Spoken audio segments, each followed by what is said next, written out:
Hi, welcome to today's Telehealth Secrets webinar.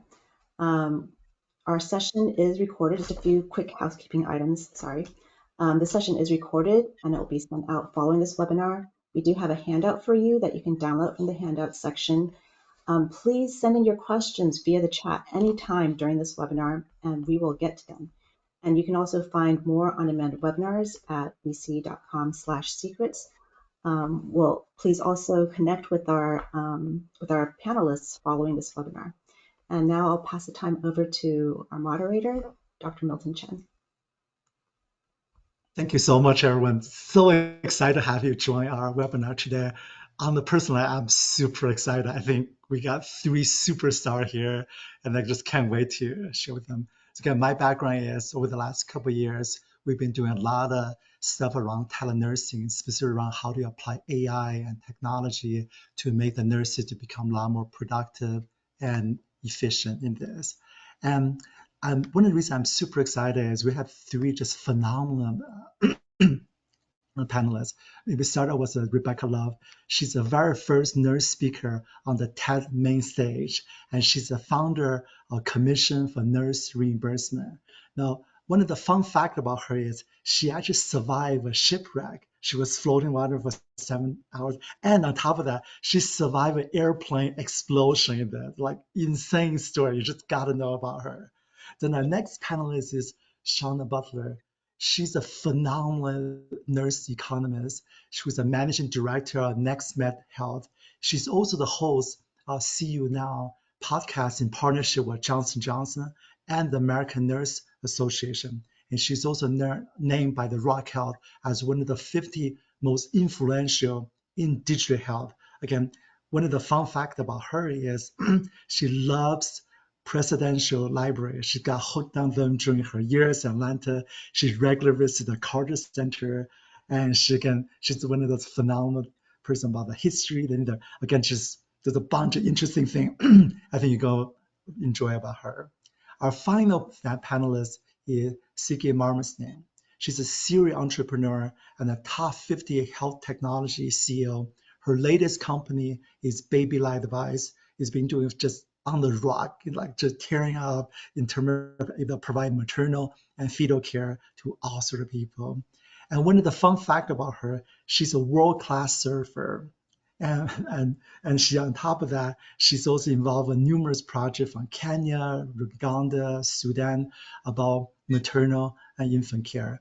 And her love language is giving gifts. Again, extremely generous, extreme person. Again, I'm just super excited to have all of them here. I guess before I turn the floor to them, I actually want to frame it as, so the theme of today's webinar is to say, look, you cannot turn on the news without hearing about nursing shortage left and right. So the position is, what if all those people are wrong? What if there's actually no nursing shortage? But it's the way the position, the frame is wrong in this. The second thing is, again, you can't, get away about like bombard your head with technology this, technology that is. What if technology is actually the problem, is not the solution in this? Again, that's why I'm using these 2 theme statements to actually anchor this webinar. And now maybe I can turn the floor first over to Rebecca. I think she'll share a little bit about the context, even just how do we get to here? How do we get here? So. Milton, thank you so much for having me. It's really an honor to be on with Sigi and Shawna today to talk about the state of the nursing workforce. And just a couple statistics that I think are very important and will level set for the audience. And to your point, that the question is do we really have a shortage of nurses or a shortage of nurses willing to work in healthcare today? We have over 5 million nurses in the United States. That's more nurses than ever before in history by hundreds and hundreds of thousands. The United States graduates 185,000 nursing students a year. That is more nurses graduate from nursing school than any other degreed program. But what you might be unaware of is that 57% of new nursing graduates leave the bedside within 2 years of practice. We don't have a problem problem of producing nurses. We have a problem retaining nurses. And what we have seen since the pandemic is that the average length of experience of a nurse on a 12-hour shift actually has dropped from over 6 years of experience prior to the pandemics down to 2.7 years of experience on a 12-hour shift. That is the lowest amount of experience ever recorded of the nursing workforce that is actually practicing at the bedside. And we're seeing it lead to a host of significant issues across all of healthcare, from those nurses that are leaving, those that are not staying, and more importantly, about the quality in which we are delivering care at the end of the day to patients. And what does that mean for the future of healthcare? So I'll turn it over to some of my colleagues, but those are just a couple quick statistics to level set. Yeah, I want to pick up on that. When she talks about, when Rebecca says that has a lot of implications for the future of healthcare. No, it has implications for today. People are seeing it today. They see it in terms of the length of delays in their care, elective care, routine visits. You know, when you take a look at folks who are coming in with a cancer diagnosis, they're not coming in stage 1, stage 2. They're coming in stage 3 and stage 4 because of how long it takes to get scheduled for a mammogram, a colonoscopy, any one of our routine screenings. And when it comes right down to it, it's because we don't have the nursing care and the staff that we need. And you asked the question, how did we get here? And I want to make a very important point here. We got here over decades of not having investment. And nurses have been saying that this same issue for decades. We need more nursing care. We need more staffing in order for us to deliver safe, quality, effective, timely care. So this is not new. This is decades in the making. And it's not that these are new things that are being heard. This is failure to take action to actually correct these worsening types of issues. The reason why it's such a critical moment right now is that there have always been pockets where we didn't have enough staff, but it's never been global all at once. And I want to put a very fine point on that. It does not matter what country you talk to, they will tell you they are experiencing the exact same thing. The number of nurses involved in direct clinical care has gone down. The number of nursing care hours has gone down. The patient load has gone up. The acuity of the people that we're taking care of has gone up. And the number of nurses who are choosing to depart early from the workforce, change jobs, is at an unprecedented high. So the word, and where we get this conversation wrong is that we do not understand the nuance of the word shortage. Is there a shortage of mental health nurses? You bet. There's not a single place on the planet that has enough. But to Rebecca's point, we've never at a moment in time had more nurses, nurse midwives, nurses at all levels, nurse practitioners. We also don't account for the number of nurses who have advanced their practice and are advanced practice nurses. So there's a lot going on, but when we talk about the pain that people are feeling right now needs to be described in terms of vacancy, turnover, and nursing care hours and staffing, not in terms of the numbers that we need. We need those, but that's driven by demographic trends of an aging workforce and an aging population. So for the moment, I think what we need to focus on and what most executive leaders, the urgency that they are feeling right now has to do with vacancy and turnover. So let me pause there, and Sigi, if you want to pick up from there, Rebecca, if you want to add or dispute anything I said. We're all very close colleagues. We have no problems checking in with each other on daily points. Well, actually, I actually want to echo not just the fact that this is really a problem also in respect of mentorship and the ability to actually bring people up to par, whether it's in the schools, having preceptorship sites for our nurses to go and learn it, to all the way through once I'm on the floor, who is going to be my mentor? Who is going to show me the way? Nursing is not just about a degree. Nursing is a very hands-on profession. It requires a lot of hands-on preparation. And then once you, of course, on the floor, there is a lot of growth that has to happen in order for you to be an effective nurse. Failure to mentor our nurses correctly and give them the right kind of environment to thrive sets them up for failure, and nobody wants to stay in a failing environment, and so they will leave.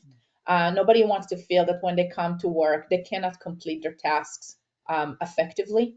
And so there's also that issue that I think is also driving some of what we are seeing in the respect of mentorship, failures, feeling that I am unable to succeed with that mentorship, or I am overtasked with many, many things that I have to accomplish in a shift, that learning is not part of my, time.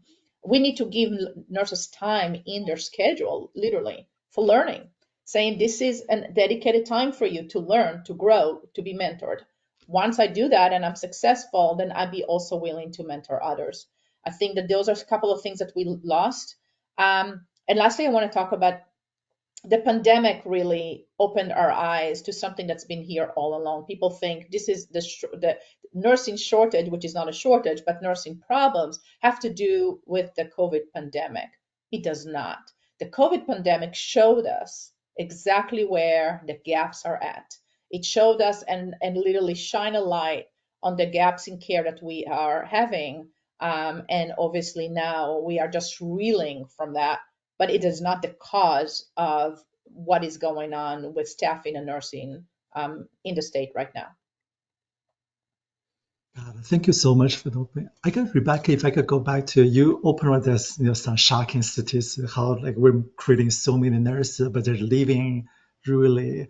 Is it, I mean, what are some causes? Is it because the work environment is so toxic? I mean, I'm here in the Silicon Valley, right? So, like as programmer, right, like there's a lot of options. Often if you get into a company, even they could pay me more, but the environment is so toxic, I'm going to leave because I don't want to, I have options, right? I don't want to deal with that. Like, what are the reasons what are nurses leaving?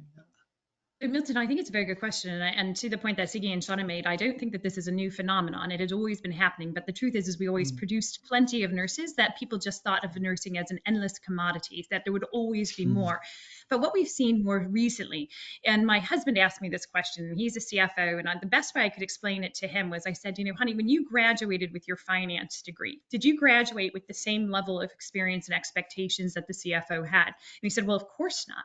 And I said, well, that's different than in nursing. I said, you graduate, and not only do you have the same level of responsibility as nurses with 30 or 40 years of experience on the floor, you may actually have more responsibility, because often in the world of nursing, when you are the new grad, you actually get the heaviest patients. And when you make a mistake, your mistake isn't just an accounting error. Your mistake is the result of harming or perhaps killing a patient. And the environment that has changed, especially in the course of the last 2 or 3 years, which has actually led to the criminal prosecution of nurses for making unintentional mistakes, has certainly increased the level of responsibility that is on the shoulders of nurses to bear for environments who fail to provide safe places for them to practice, safe numbers of patients to manage, and the amount of resources necessary to carry that care, so that these young novice nurses don't have to carry that burden and that responsibility. As I say to many people, as a nurse, I always fully accepted the responsibility that if I made a mistake as a nurse, I could lose my job, I could lose my livelihood, I could lose my license. But ever since the case of Radon Vaat in Vanderbilt, I never thought that if I made an unintentional self-reported mistake that resulted in harm to a patient, that I could also go to jail for a failing environment. The criminal prosecution of nurses, I think, has led to an incredible change of psyche of nurses around the nation, leading to masses of numbers. Over 200,000 experienced nurses have left the bedside in the course of the last 2 years. But also these new grads graduating recognize they are stepping into environments which they have been told as young nurses do not practice unsafely. But every time they step across the threshold, they are forced to practice unsafely because there is simply not enough nurses or resources to do their jobs. And hence, as such, they are making the choice to walk away from a career they thought they were going to love in pursuit of other opportunities. Yeah, let me build on that as well. There's so many dimensions of safety. One of them is the psychological safety. There's the physical safety.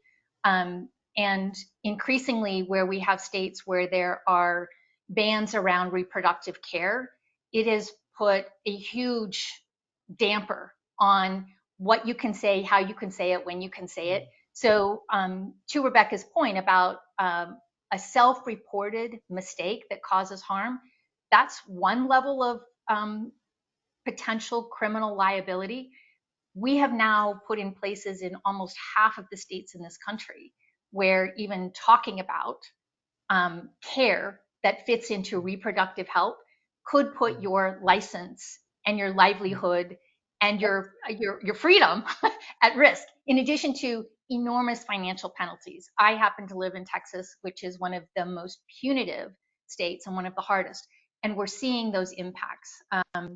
There's a lot to do with the care for LGBT, that community, and so we're seeing constraints on that. So there's a lot of the issues around just, am I safe to practice in this environment? The other dimension of safety that's driving a lot of people away, we don't talk about it very much, and people are always shocked to hear it, but the level of abuse, physical, verbal, that happens in our health systems every single hour. It's not just every single day. And those are the events that are reported. And these are nurses. Actually, they're all clinicians. And actually, I did want to add on to what Rebecca was saying about nurses being found criminally liable. This is happening across all of our licensed professionals. It's not only nurses. And so the entire healthcare workforce suffers from this. And the same thing with these abusive environments. And I have to say, I want to caution all of that, because when we paint this really dark, dire picture, who would want to come work here? Who would want to come work here? And again, many of these things are not new. They are worsening, and they're not tolerable. They're not sustainable. And so what I hear and what I see amongst most of the nurses, and in a lot of discussions with executive leadership teams, is we are at a point where all of our health systems are destabilized, not as safe as they should be. And what that does is that it puts the health and well-being of every citizen in every community at risk. So this is something that everybody should be paying attention to and caring about. And there are certain members of the healthcare ecosystem that have a greater opportunity to impact and to turn this around, to get it into a better place. And so that's the part where, you know, we want to talk about this problem and not sugarcoat it, and be really clear, because the headlines are there, the data's there, the stories are there. But that's what smart people are for. And that's what we need to be talking about, or what is the way forward, and how do we no longer put off these investments and changes and progress that are decades overdue. Yeah, I want to speak to that too, because I think let's talk about mental health a little bit. What does it do to a person when they work in an environment when they feel that they cannot cope with? Whether it's a very busy floor with a shortage of actual personnel on that floor. And by the way, it doesn't just mean that this is just nursing personnel. Maybe the RT is not there. Maybe there is no CNA around. Maybe there is no food service to come, and you now need to go get a tray, up to the patient. Maybe your support services. When we talk about the shortage of people, just hands and hearts, but it's also, to Rebecca's point, the level of experience and expertise. So when we talk about it, we talk about it in terms of numbers, but we can't equate a nurse who is new in their career with somebody who has 15, 20, 30 years worth of hands-on clinical intuition, institutional knowledge, base and commitment to the community. Understand, like there's just not a comparison. So right. I interject that because I think it's so important to not talk about nurses in a generic, or any of our healthcare professionals, in generic terms or just in numbers. We need to talk about their level of expertise as well. Right. And when you lose that, that's it, right? You become somebody who's doing other people's jobs, maybe not up to the highest level of your expertise. Maybe you're not even working to the top of your profession, which makes you unhappy. You get frustrated by that. For years, I can say, because I'm a nurse practitioner, I had a really hard time working to the top of my profession. I had to constantly push the limit and push others to let me practice in what I believe I can do. I think that it goes almost the other way around sometimes, when we let people who don't know what they're doing yet, because they haven't yet had the expertise to do it, to do things that they don't know how to do. All of that causing severe mental stress. And I think that the mental health of our nursing workforce has never been as bad. I think that, Rebecca, you can talk to that. I'll let you talk to that, because I know you know a lot about it. But that is also a reason why you're seeing this attrition, Milton. This is not just in numbers, it's also in the psyche of those nurses. Rebecca, do you want to talk about that? Because you were actually mentioning it when we were talking about it the other day. Well, I think to the point that you're discussing, both you and Shawna have pointed out, there's a level of incredible feeling of helplessness, disempowerment, and a complete inability to change the environment in which you work in. So nurses have always been at the bottom of the hierarchy, right?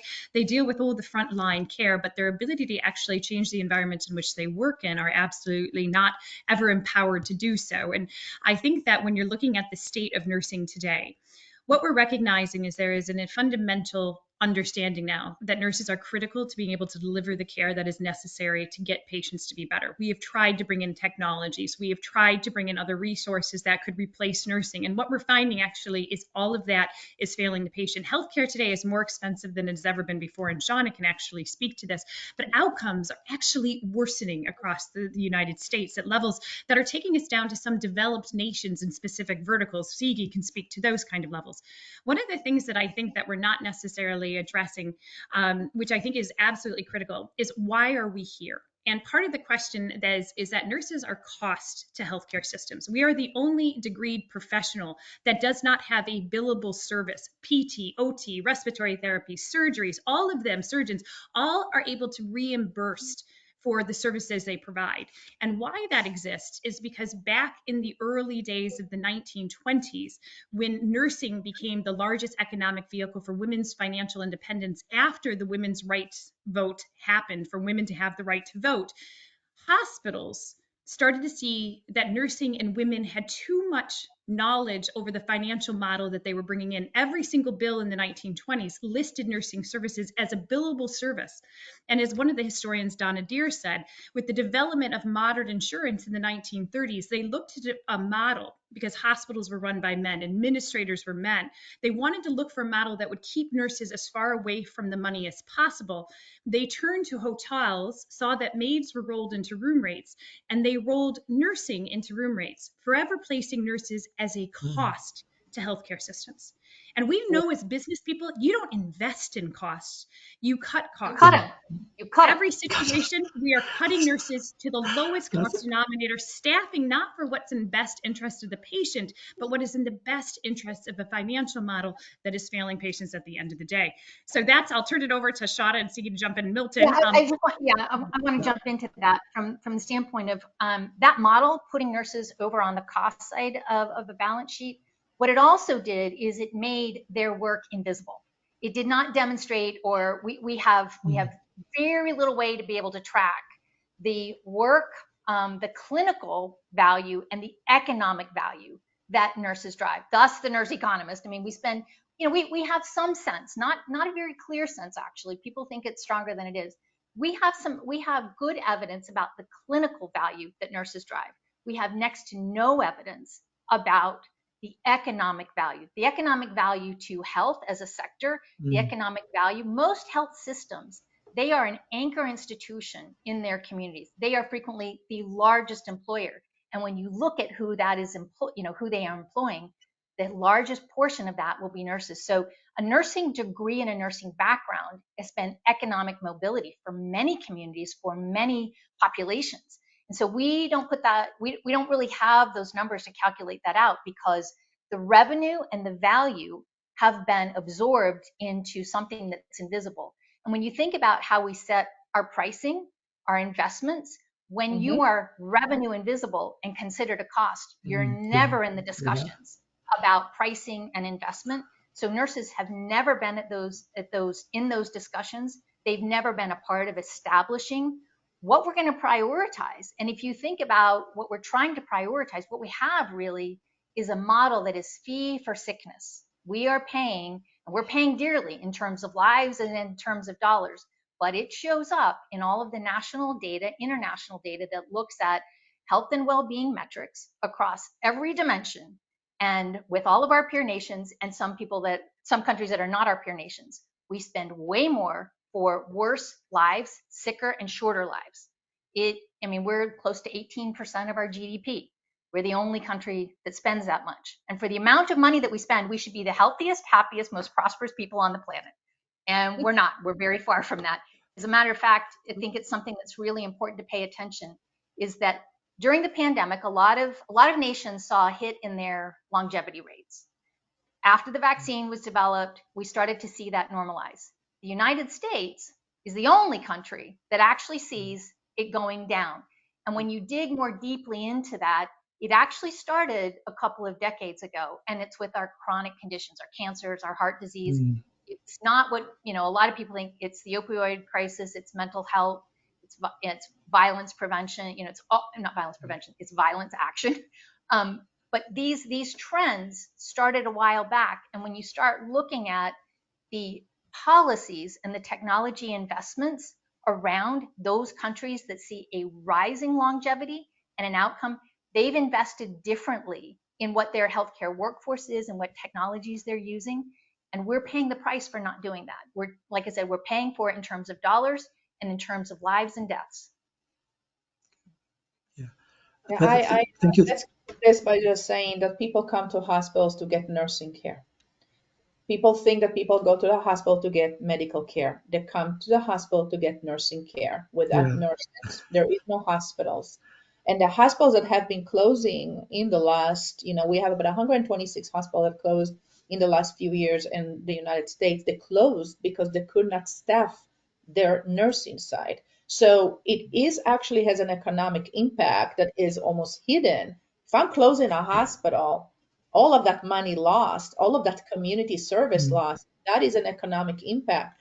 They're closing hospitals these days because of nursing staffing problems and not because of medical care. So that is just my last reiteration. Yeah. But I know you want to. It's not only facilities. There are facilities that stay open, but they close whole lines of services. Yes, so exactly. We're increasing our maternity care deserts, on mental health services, behavioral health. There are any numbers. So yeah, huge clinical and economic impact on this. Like I said, everybody should care about this. Yeah, this is great. I guess, again, I love what you said about really come to the hospital. It really is about getting nursing care, right? That's really the heart of what you're getting. Rebecca, one thing I want to go back to what you mentioned. I love what you said about like the hotel maid analogy in there. Can I ask, in fact, this is one of the audience questions, is like, why are non-nurses making decisions for nurses? Like, how do we is it okay to say if we just solve that, have nurses make decisions on nurses, that will solve our problem? Or am I simplifying this? Or like, Well, I think the reason that people make decisions for non-nurses is, and Shawna and Sigi know this, nurses rarely have a seat at the table. And I think it's tied into the economic model as being a cost to healthcare centers. The truth is there was no revenue model. We focus decisions on what generates revenue. This is the business of healthcare. And unfortunately, what has happened is we simply have tied enrolled nurses into room rates, which makes their services a fundamental issue that is a requirement, but not necessarily an adjustable factor by which will generate more revenue. The only thing you can do is cut nursing services to save on costs, but you can increase services in other areas to do those things. And so if you were to put nurses in charge, would you see healthcare change is one of the questions that I think many of us on this stage grapple with, which is absolutely, we believe so.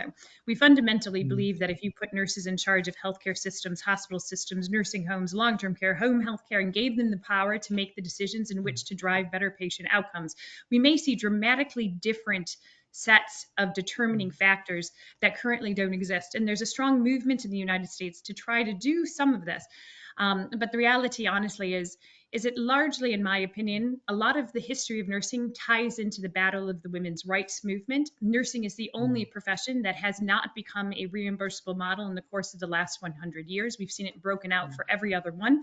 And in fact, nursing is still the only invisible one, even without an NPI number. So nursing, even if we go to value-based care, all of the outcomes tied to value-based care will say the room healed the patient, not the nurse. And fundamentally, this is an issue that unless we recognize that nursing is part of a business of healthcare, needs to get off the side of the cost structure and onto the revenue generator. The reality is I'm not sure when we're going to be able to flip this hierarchy within healthcare systems of who determines the future of nursing. Shawna? Yeah, I would say a slightly different take on, to the question that was asked, putting nurses in charge, will that make, as decision makers? It will make a difference, but not necessarily in the way that you think.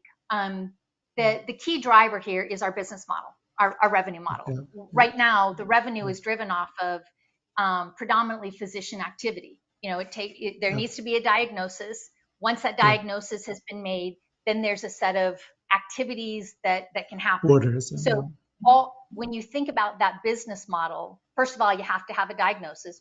Got to be sick, not necessarily oriented towards health. And then it's driven off of one particular segment of the workforce to drive it, and everybody else's work is attached to that. And again, but nurses, that level of care isn't. But you will see something from the facility, you'll see something from pretty much all the other services, but you're not going to see. I mean, I ask people all the time, when was the last time you saw a nursing bill? I don't think from the standpoint of the health and well-being, economically, physically, and emotionally of our country, is the focus on like who all the different reimbursements are. I think it's a very different approach to what do we want to pay for, and how are we gonna capture that activity. And when we think about the value-based care model, what we're looking at is we're paying for outcomes. And so we're paying for health and well-being, or managing chronic disease, disabilities, all of those other things. And right now, we just don't have a financial model that's driven off of that. So it really, at this point in time, no matter who's sitting in the decision-making roles, if that's the business model that's driving it, you're going to have the exact same, I will say, misincentives, disincentives, in some way perverse incentives. We're not really incentivized to create health. So like I said, I'm not sure it matters really who's in the decision-making roles, as long as that business model is what is driving how we think about health and illness and paying for it. I guess, Sigi, in your business, I mean, you do a lot of dealing with different reimbursement, all these things. Do you see any signs of hope? I mean, part of the reason I ask is I feel like this is, I mean, it's a big burning problem. It's such a depressing thing, because just such a big thing. I'm not even sure how we can even solve this. I actually think that there is a big light in the end of this tunnel. In a few things, I want to talk about the good things that are happening. We are seeing more. We are seeing more leadership that are in nursing. We've seen CEOs, COOs, CFOs of hospitals being from the nursing staff. Not as much as we want to, but it is happening. CNOs are always been, in that role where there are nurses who've been advanced into a CNO role who can actually make decisions. We have nurses all the way in government, in our, general surgeon offices, in very key offices in healthcare. We see nursing innovation coming out to help those problems. Rebecca was involved in one of those innovations to help support some of those, places where nurses can make a difference. As a nurse practitioner, I can definitely say, I was the first nurse practitioner hired into emergency room in California, straight out in 2000. There was no policies. There was no way to credential me. There was no way to bill for me. Nobody knew what the heck to do with Sigi Marmorstein in an emergency room. But today, after many years and after a lot of fights, we have nurse practitioners working in many emergency rooms all across the country. We have them working in urgent care. We even have them opening their own clinics. Independent practice already moved into 24 states. So things are moving. They're not moving as fast as we would want them to happen. But I would say that as we continue pushing the agenda, we are seeing things happening now. Of course, back to Rebecca's point, this is all driven by necessity, actually. So necessity is the mother of all innovation. The reason why nurse practitioners and midwives are now independent in practice in certain states is because there's no physicians in those states who want to take care of those population. When nurses become an invaluable part of the healthcare outcomes data in a value-based medicine, they will become indisposable. And so then the necessity will create that capacity by when nurses are going to be valued for what it is that they bring into the system, and will be actually, regardless if they're billable or not, will be actually looked at as a force to be investing in. And I'm starting to see a little bit of that by retention credits and retention bonuses, by nurses moving up in the ranks, and by some innovation coming in from nurses who are really starting to bend a little bit of that. So I'm hoping that, I have to say, it needs to get much worse before it gets better. But this much worse might actually make it better. It just I was just laughing when she's saying that innovation is driven by necessity. No, it's driven by crisis. Let's be really clear. we are in crisis. It's driven by crisis. Like, what was it? Winston Churchill said, America will always do the right thing, but only after they've like waited until like they finally kind of that same feeling. To speak up on the technology side of things, I think one of Shawna, you froze for a minute.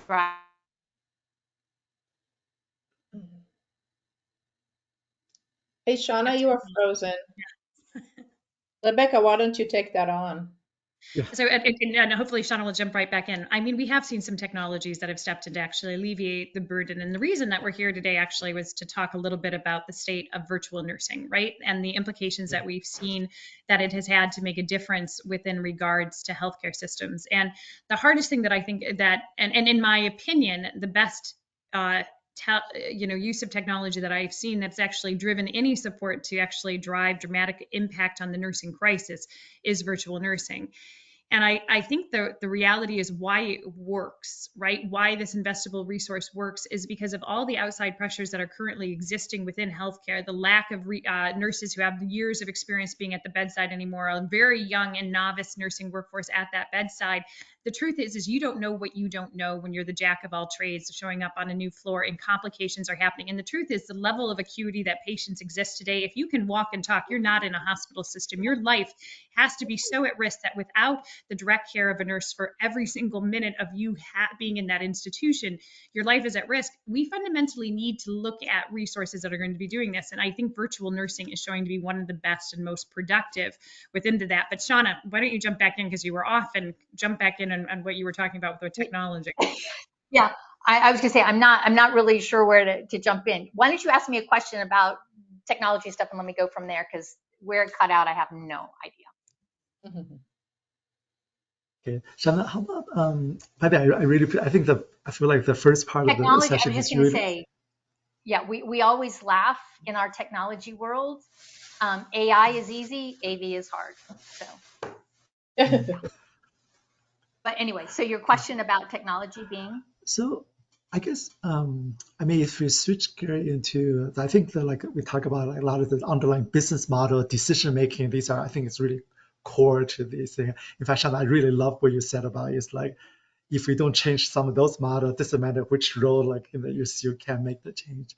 Now technology often historically right, has that ability to really just force people to change, right? The adoption of the iPhone or the EMR, good or bad in this, right? Do you see around the specific around virtual nursing?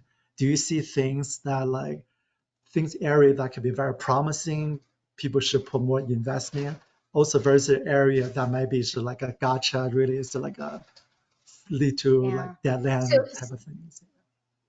Yeah. So what I was saying is that during the pandemic, what that forced everybody to do was that it recognized we can use these tools to do hard things rapidly, safely, and cost effectively.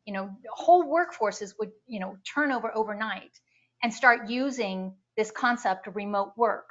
The idea of remote care has been around for a long time, and we've been trying to help people be more thoughtful.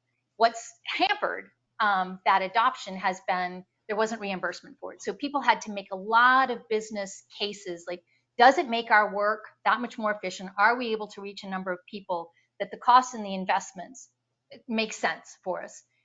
During the pandemic, yeah, we saw really quickly. And one of the things that I point out to a lot of folks is what I refer to as innovation dividends.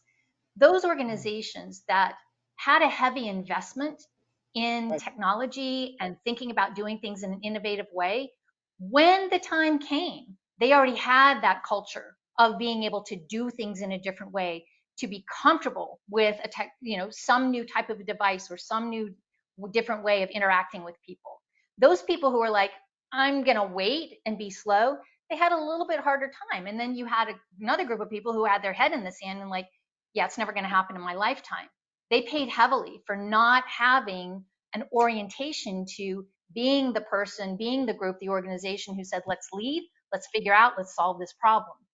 That also is coupled with, we saw huge cultural shifts. There are a number of people, when we talk about the great resignation and the great reshuffle, people spent a lot of time thinking about, what do I want to do with my life? Where does work fit into all of this? And so this work from anywhere thought and idea and lifestyle, it didn't just happen to every other industry, it happened to people who work in healthcare. So we've got a huge, our generation, particularly generational shift, have said, I want a career and a way to work that reflects everything else in my life. The way I access books, the way I access my finances, the way I access travel, entertainment, any number of things. So to attract people to come into a place that is not using up-to-date technology, ways of delivering care, ways of organizing their workforces, ways of learning and training, that's not particularly appealing. Particularly, and I think one of the things that we see, going back to there are enough nurses, what you're seeing is nurses have a lot of career opportunities. They have a lot of options. And healthcare is not only competing for nurses, they're competing, within healthcare and other health system, other health employers. They're competing with every other sector for that talent. And so there is an imperative. How do I deliver better care? But also, how do I become an employer of choice? How do I become somebody that people aspire to go and work for, because I am pushing what we can do differently? I'm a place that's thinking about, how do we deliver care in better ways? And on that piece of, why should an organization think about, like I said, there's innovation dividends, but also care has gotten a lot more complex. We're taking care of people that are living longer with more complex situations and involving more people. So the coordination is really, really key. By being able to do things remotely, we can bring a lot of people in and complexity becomes free. I don't have to worry about the time factors as much. I don't have to worry about traffic and parking. And that's true not only on the patient side, but on the provider side. So there's a huge, we could go through a very long checklist of the benefits and why, and the attraction, and how it helps to attract a workforce, how it helps a workforce to flourish, how it changes and improves the care we can deliver, how we can make it more accessible, how we can make it more equitable. And that's the great thing that technology enables, is to take the back end organization, friction, surveillance, prioritization, coordination. It can do that far faster and with fewer errors and with less frustration than a human brain can. You are on mute, Milton. Okay, I apologize. We've been getting quite a bit of questions from the audience member. Please keep coming in. I have one question for the audience member is do you guys know any of lobbying efforts that are fighting against nursing autonomy in there? The reason I get the contact is, of course, in the U.S. there's always different lobbying efforts. It feels like, at least everything I learned from the three of you, is really just giving nurses the decision, the revenue, all these regular things, to break away from the hotel mate model. I wouldn't say that who there's are a the lot bad of guys opposition. lobbying? No, I was going to say, I wouldn't say that there's a lot of opposition. I would say that it is well funded and very targeted. And it's not just targeted at nurses. It's anybody that has a professional license. So that's pharmacists, optometrists, dentists. There's a lot of opposition, or very well funded and vocal opposition. Can I give an example where something like this is actually happening right now, Milton? Because I think that people are kind of not sure about this, but I want to talk about Sigi, before you do that. Yeah, Sigi, I just want to add one thing. I want to be really, really clear. While there may be opposition, there is also a huge amount of support. That's what I was about to say. I don't want that to go unstated. Okay. Yeah. I was about to say that, but a great example of something. A great example of something like this is the doula programs or nursing programs that can support maternal infant outcomes in our country very easily blocked by Medicaid to be referred to by a physician. Well, that blockage, that physician requirement in it is a turf war. And it's a shame, because what it does, it blocks nurses from doing what they know how to do, which is educate women, or doulas, to educate, support, give emotional support to women while they're going through birth, or God forbid, a loss of a baby or an abortion or anything else. Why do we need a physician supervision over that? That is unclear. It's not being done anywhere else in the world, by the way, not anywhere. It doesn't not that anywhere else in the world, where a midwife or a nurse or a laboring nurse or a doula need to be referred to by a physician, rather just to say that a mom can self-refer herself and still be paid by the insurance company to get this kind of support. This is not per se lobbying. It's the powers at be that are, again, allowed or disallowed certain kind of licensing to go on in certain states, to be independent in practice, being the nurses, practitioners, midwives to be independent in practice. This is really not so much about anything more than controlling controlling the conversation. And I think that this is time where I'm seeing now that nurses are breaking through that. And we have great lobbying power ourselves, the CANP, the nurse, the ANA, and others, they have lobbying powers. We're not as well funded, but I think that we're making strides. And But on that, I want to clarify for a broad general audience, when people talk about independent practice, nobody practices independently. No surgeon practices independently. We all practice as teams. We refer back and forth to each other, but there is a level of responsibility and independence in practice and thought.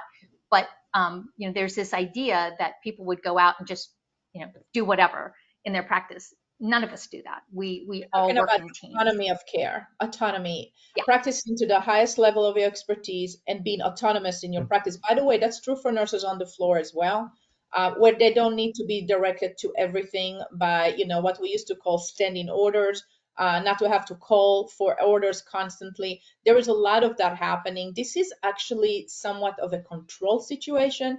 I think autonomy will provide us a little bit more breath of air, that we will be able to do more of what we can do in the nursing room. That is something that I am waiting for that to see it happening. Yeah. And Milton, the other if I clarification, Rebecca? let me just one second. the clarification on this. Oh, I'm sorry. There's lag. Sorry. Go ahead, Rebecca. What I was just going to say, Milton, sorry, is that it just comes down to one thing: money. And the reality is as nurses, we were never told that healthcare was about money, that if we're not reimbursed for our services, we can't charge for them. And so the people that can right now control all of that are our physicians at the top, right? So the American Medical Association directly controls the flow of money to the physician, being the point of contact for which dollars are actually generated. So when you open up and allow others to provide care, the truth is the physician doesn't become that point of consolidated dollars. And that is a problem in a system when we're supposed to be democratizing access. When it's in the best interest of the patient, we should be doing these things. And these are the things we were never taught in nursing school. We were made to feel that money was actually evil, that getting paid for our services, we should be doing this for the good of our own hearts. When we realize in healthcare, there are a lot of people who are making a lot of money off the back of nurses, but we're not being allowed to have a voice at that table and change the systems that exist accordingly. So I think that that's the heart of the nature, and those opposing it, unfortunately, are the dark side of what's going on in healthcare. And Shawna, please jump in. The other part that I wanted to clarify is that when we talk about resistance and fighting against it, calling up what Sigi was pointing out, there are policies, regulations, laws at the federal level. There are those at the state level, and there's also those at the institutional level. So there are plenty of places where there would be full practice authority in a state, but an institution makes the decision, only this level of provider is permitted to do these types of things. So I think one of the easiest things for most organizations to look at is, and actually the See You Now podcast that I host, we actually did this really interesting episode with Peter Pronovost and Michelle Hereford. He's the Chief Clinical Transformation Officer. She's their CNO. And they were looking at this exact issue of where we're hemorrhaging our talent. Nurses are leaving. Like, what are the cause of those things? And when they started asking, like in a 1-hour session with people on frontline, what are those things that we're asking you to do that have more time than the value of you doing them is yielding? And they listed, I forget, I mean, it was 100 different things in a very short period of time. They really thought that when they looked at this, that they were going to find these were outside regulatory requirements. And the vast majority of what they found were these were their own institutional requirements that they had put in place that were just an absolute waste of time and talent relative to the value and the safety that they were bringing. So I share that from the standpoint of, when we talk about the efforts, we don't need to stand by and wait and hope that enough policy and elected officials will come in place to help change this. There is a huge amount of work that decision makers in their own facilities, institutions, health systems, they can be making. And the answer to all of this is those people who are closest to where the care is, ask them, and more importantly, take action. Because it's going to, what's crazy to me is that most of the information that you hear about what nurses are recommending, what they've needed, it hasn't changed over the decades. They're looking at, we need safe, and we need enough people who are properly trained. We need career advancement. We need flexibility in our work.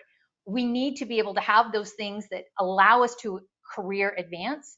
And we need to be paid very well for the risk that we're taking and the services and the benefits that we're delivering. These are not new things. And they are all decisions within any leadership, any technical team.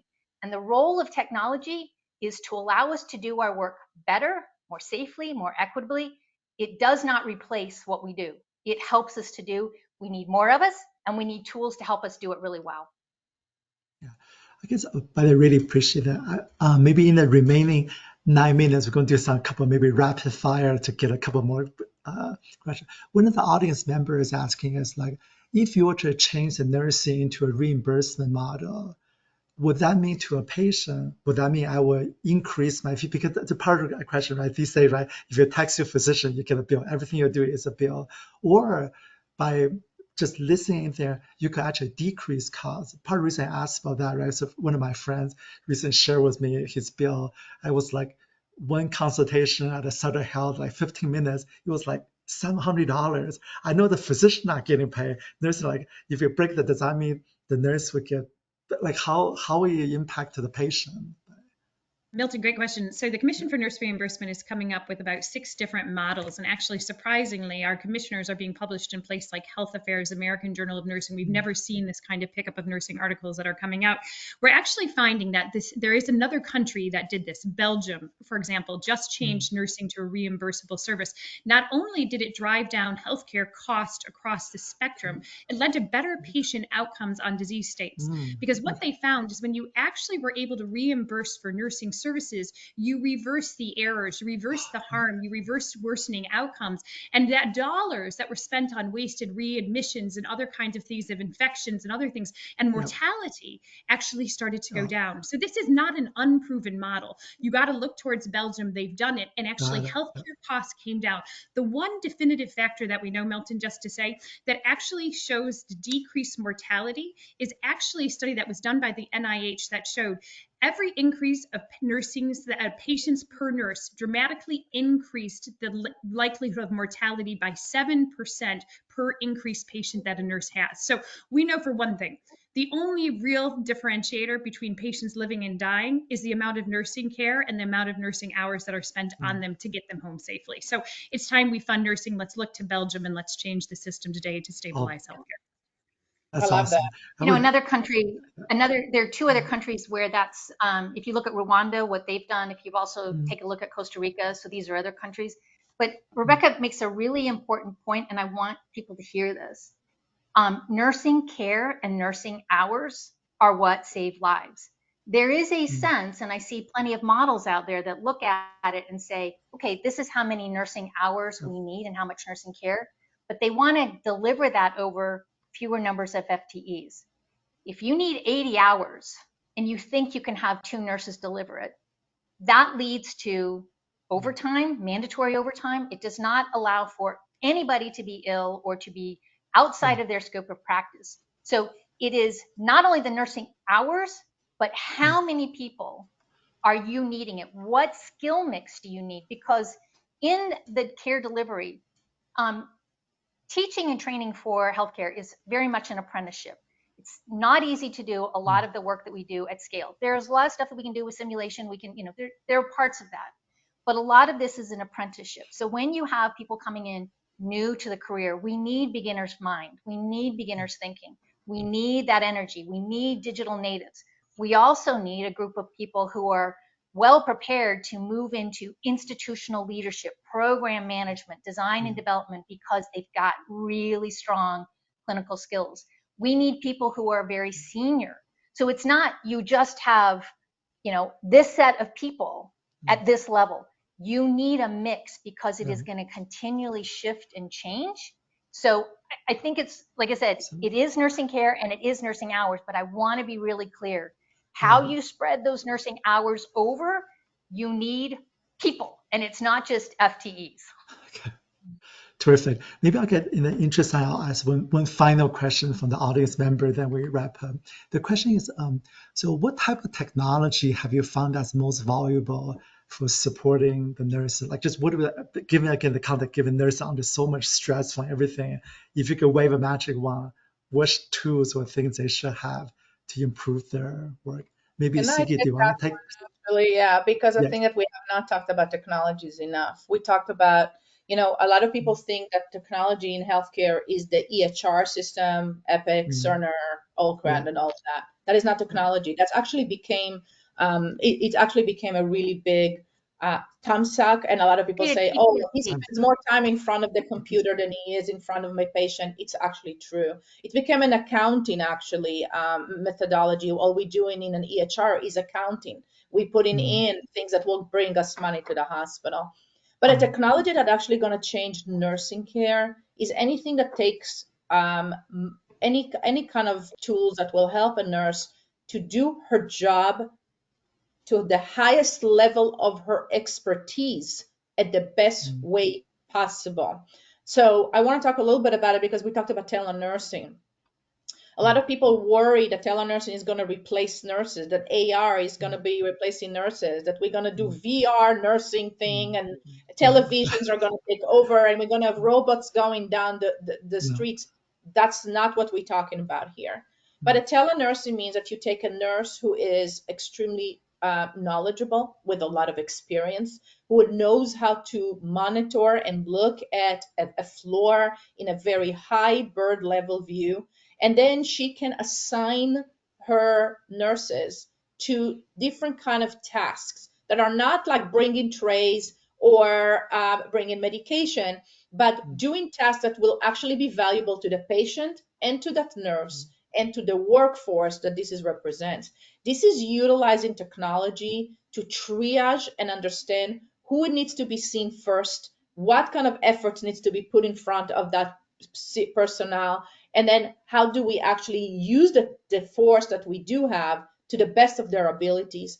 And I think that is a vision that will allow us also to create mentorship, not necessarily within the hospital. I want to talk about it for myself. I'm 55 years old. Up to 2 years ago, I still worked in the emergency room. A 12-hour shift felt like hell to me. My body, my back, my neck, everything was hurting. But as a telenurse, I can bring 50 years or 30 years of expertise to a floor that I can now do physically, but I can do virtually.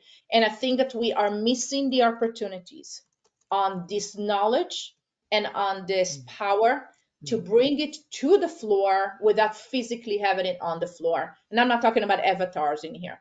So that is how I see technology being useful.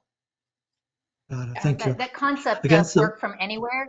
Yeah, I was going to say the concept of work from anywhere is really help from anywhere. How do we use the technology to remove the geographic boundedness of what we're able to do? And to Sigi's point, this also really speaks to career longevity. How do we keep that clinical intuition at the clinical interaction for as long as possible to benefit as many people as possible? Not only the people that we care for, but the people that we're teaching.